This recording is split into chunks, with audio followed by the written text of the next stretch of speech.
Hello, my name is Matt Ornstein. I joined the United States Coast Guard in 1999 and served aboard the cutter Escanaba out of Boston and the cutter Walnut out of Honolulu, Hawaii.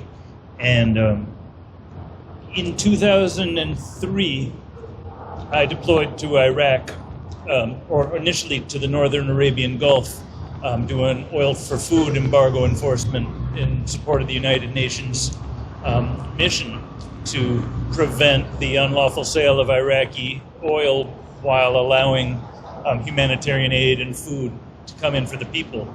As we know, then in March, President Bush and his coalition of the willing started the shock and awe and started a war that lasted for a very long time and resulted in a lot of dead people and isolated the world. And I was here to talk about unlawful orders.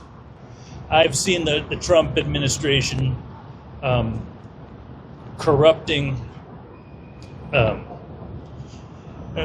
intent of the Constitution and going against Congress towards totalitarianism. Now, the Coast Guard is a unique military branch. It's not part of the Department of Defense under the Pentagon. It traces its roots back to 1790. It was started by Alexander Hamilton, who was the Secretary of Transportation, to collect tariffs and stop smuggling. And the Coast Guard's had a huge history of preventing smuggling of contraband for 230 something years. And like in fiscal year 2025, 511 metric tons of cocaine and heroin and marijuana were interdicted on the high seas, almost $2 billion street value. And, I'm able to speak to these numbers because it's data driven and it's professional and there's evidence. I might not agree with every mission they go on, but what the Coast Guard does, they do well.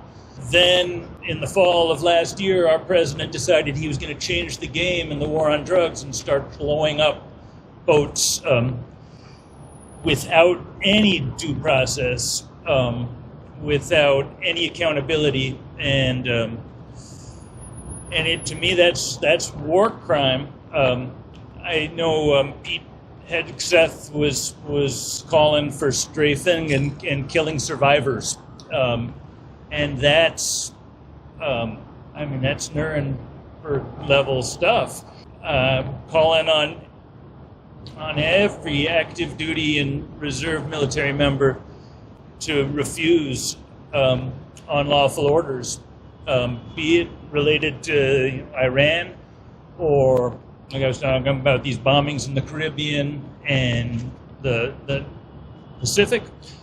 And I know we talk about the Third Amendment to the Constitution. I'm saying troops shall not be quartered, no soldier shall be quartered in private citizens' homes. And a lot of people will tie that in with why we don't have the military patrolling the streets and why there's no martial law. But really it came about after the Civil War and the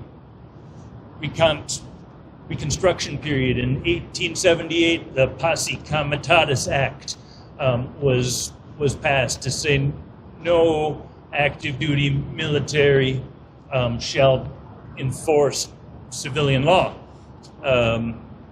And I've seen Trump trying to get around this and bringing the Marines into Los Angeles. And it's wrong, and it's not America, and Congress needs to stand up to him.